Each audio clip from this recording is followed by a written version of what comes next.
He's everywhere. The boss, the job is out there. I haven't made a video in a while, but I have been busy for two reasons.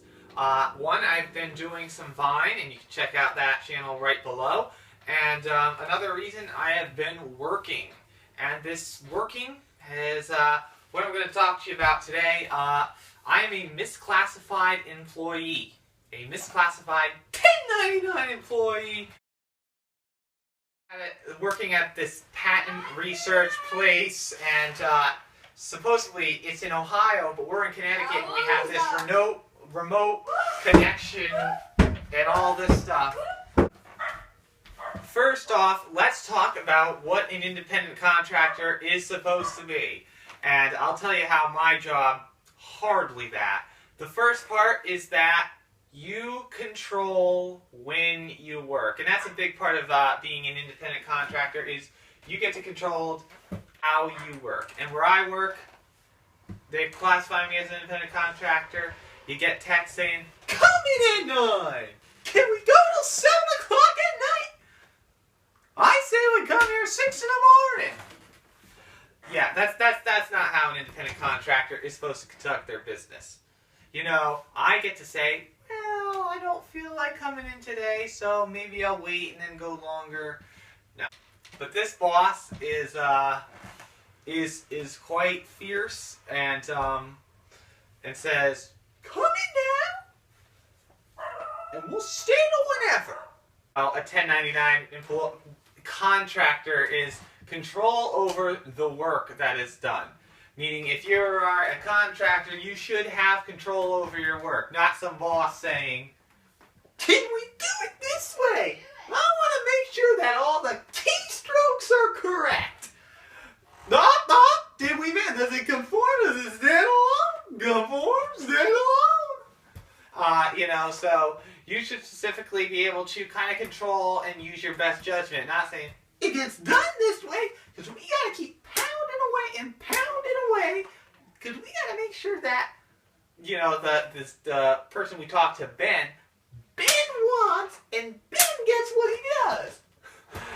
And, yeah, so that's a major factor, you know, and at this company, yes, it's all about, we got to show we can build character, we can keep up productivity, and show Ben we can pound through these associations and pound through this cleanup, pound and pound and pound and pound and pound and pound and pound away. You know, so yeah, that's another red flag for this company and this research, and it's usually, you know, and at least the person we talked to, Ben, is nicer on my graphics side. What I do is I prepare the graphs and the tables and everything, and make it look presentable for when this company goes to clients. You know, and says, this is what we have, and this is what we want, and this is what their investment is. But otherwise, this work is very much controlled by this manager who doesn't even know the task that we're doing. So we know more than him, yet he's directing us? Huh? I gotta see this. Come on! Pound away, 100 an hour. And also control over the work environment. Big thing for us, phones. I want our phones in a bucket, and we're going to put them, and if you look at them, time off the clock. Nothing but no personal calls, nothing. And yes, another kid can't listen to headphones or surf the internet or do anything. I mean, yes, you don't want to, if you're at work, waste all your time on the phone, but, you know, you can check your phone every now and again and not get defensive like you're in high school. You got to put your phone away. You know. Another major aspect of 1099 contractors is the fact that they don't receive job-specific training. You can't have job-specific training, let alone unpaid training. And that's all this job is there says, "Hey, we're going to train these individuals for proper work." But that's not what is happening. Well, that is what's happening. They're training me However, this skills that we're using, it's only this company's specific program that they have a, this is a shady company I work for. They have, I'm in Connecticut, but the guy's based in Ohio, and we have to do phone conferences and stuff with him. We don't see him.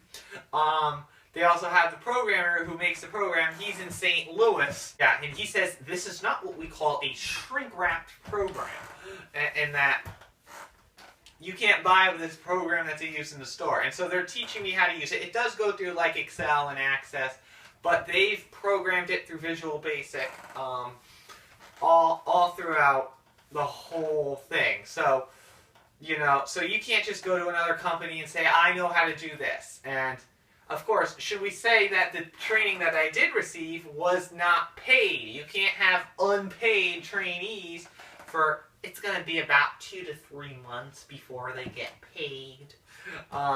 So that is a clear violation of the Fair Labor Standards Act as well. So tons of things that this company that I'm working for, so shady.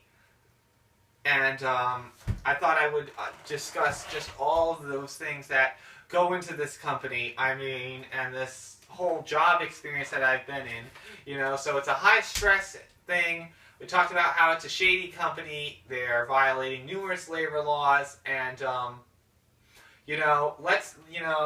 I can go on and on, especially about the manager who works right alongside with us.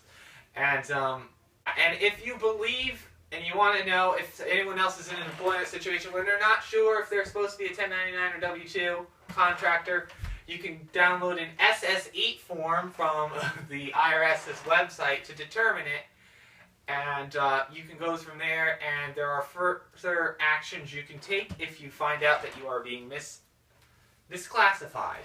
Worker misclassification is quite serious in that if you are a 1099 contractor, you pay more taxes, but you also get benefits, and that's okay because you have benefits of more control over your work. But W-2, employer pays half your taxes, and then you pay the other half, and it's withheld.